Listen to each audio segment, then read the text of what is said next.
Hello everyone, and welcome to my bold and beautiful official channel. I hope everyone is having a wonderful day. Before we begin, please hit the subscribe button and give this video a thumbs up. February sweeps began with a party that turned into a wedding on Bold and Beautiful. In the meanwhile, we embarked on a new narrative arc that will probably enrage a lot of people for a variety of reasons should it go forward next week. Let me just state this.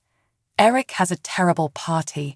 I mean, buddy, maybe if you put a little effort into organizing the events, attendees may be given some notice and make it. Not for nothing, although the Forrester living room isn't exactly screaming special event, despite its good qualities. But it certainly shouts wedding, as does Donna's white dress and the fact that Carter, the family's unofficial officiant, was included among the very select guests. There were more Logans than Forresters in attendance, as several people noted. Additionally, I had to wash my hair, was one of the most common justifications offered for some of the absences.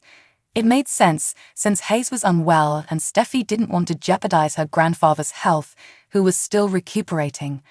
But is there a significant hope for the future encounter between Thomas and Hope?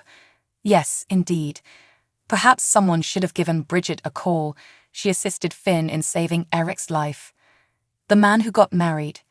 Eric's proposal was flawless in every way, possibly even more so than many people thought. First, Eric asked Ridge to assist him in lowering himself to his knees. This effectively demonstrated that Eric still has a long way to go and is not quite healed. Next was the expression on John McCook's face as he said, "Will you marry your honey bear?" A few weeks ago, during our conversation, McCook expressed that he and Jennifer Garees were happy that the show had moved past their honey bear days together. Indeed, given the way this show is written, it will always be a part of their history and one of the lines we feature in our soap opera drinking game forever.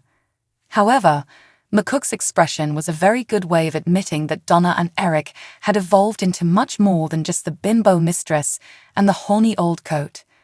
Shouldn't Thomas be irritated that Zende wasn't invited to the Hope for the Future meeting if it was so crucial that he had to skip his grandfather's wedding?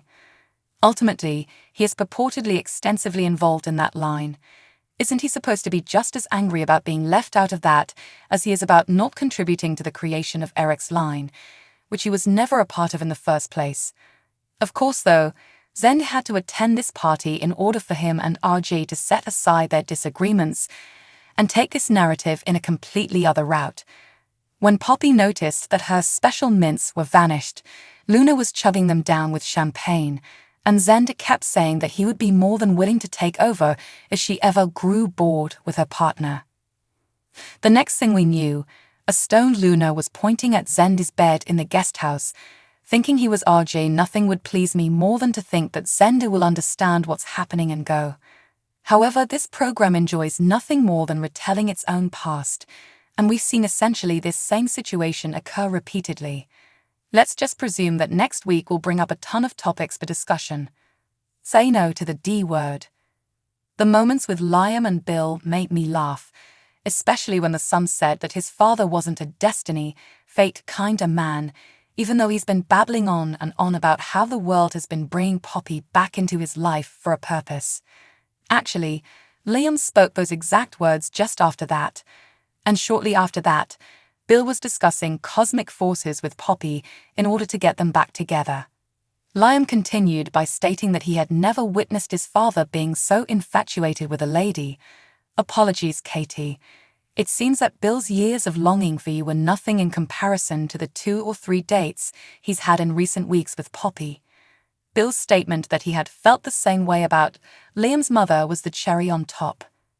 We've always been told that Bill was a love aim and leave aim kind of person, but it turns out that he was genuinely in love with every woman he met and never bothered to stay in contact with them. What comes next? Even while we already know that their connection was mostly driven by mutual hatred and was extremely sexual, are they going to claim that he was also in love with Wyatt's mother? This is such an obvious rewriting of Bill's past that it's nearly as horrible as when Nina from General Hospital turned into a fairly stable part of Port Charles society and became best friends with the same lady, despite having once actually torn a kid out of another woman's womb. We are aware, unlike the writers, that Bill was always a playboy who experienced love for the first time when he met the lovely Katie Logan. The central theme of their narrative was his constant failure to alter his behavior for her. Not only are we wiping out that distant past now, but we're also acting as though Bill has fallen in love with every woman he's had a one-night stand with.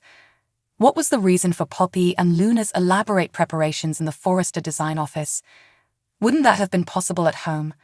To reduce the amount of time spent on the set, they might have Luna claim that RJ had handed her the key to the beach home. In relation to sets, I regret Poppy's situation. They only travel to Il Giardino, even though she is seeing one of the wealthiest men in the community. Yes, the pizza is well rated on Yelp, but the restaurant also employs the lady who attempted to kill Lee, Steffi, and Finn. A wealthy family like the Forresters need to have a fleet of vehicles to transport their celebratory visitors back to their homes. When Eric said to Ridge, "When my time comes, which it will, I'm not frightened," I started to cry. Please realize that I don't want you to feel worried for me. Without a doubt, I adore this life. My goal is to survive. And what a sweet moment it was when Eric kissed his son's face after finishing his speech. It was an almost ideal moment. Everything about Eric's proposal was perfect, and probably more than many realized. First, there was Eric asking Ridge to help him get down on one knee. This beautifully illustrated that Eric is not yet fully recovered and that he has a long way to go. Then there was the face John McCook made when he said the line, "Will you marry your honey bear?" When I spoke to McCook a few weeks ago, he made it clear that both he and Jennifer Gurries have been pleased to see the show take this pairing away from the honey bear days. Yes, it'll always be part of their history, and, knowing how this show is written, it'll be one of those phrases we forever include in our soap opera drinking game. But the face McCook made was sort of a great way of acknowledging that Donna and Eric have become so much more than the horny old goat and the bimbo mistress. If the Hope for the Future meeting was so important that Thomas had to miss his grandfather's wedding, shouldn't the fact that Zende wasn't included pushed all his buttons? After all, that line is one he is supposedly heavily involved in. Shouldn't he be at least as upset about being excluded from that as he's been about not helping develop Eric's line, which he was never a part of to begin with? But of course, Zende had to be at this party so that he and RG could put their differences aside, pretty much out of the blue, in order to take this story in a new direction. As Poppy realized her special mints were missing, Luna was downing them and champagne, while Zende was repeatedly making it clear that if she ever got bored with her beau, he'd be happy to step in. Next thing we knew, a stoned Luna was mistaking Zende for RJ and beckoning him into the guest house bed. I'd love nothing more than to believe that Zende will realize exactly what's going on and walk away.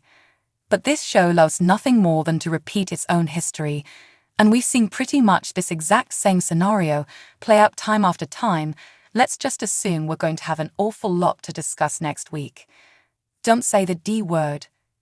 I was amused by Liam and Bill's scenes, in which the son said that his dad wasn't a destiny, fate kinda guy, despite the fact that the guy's been talking non-stop about the universe bringing Poppy back into his life for a reason. In fact, those were the very next words out of Liam's mouth, and soon after, Bill was talking to Poppy about, "Thanks for watching if you like this video, so please don't forget to subscribe my channel and don't miss any update."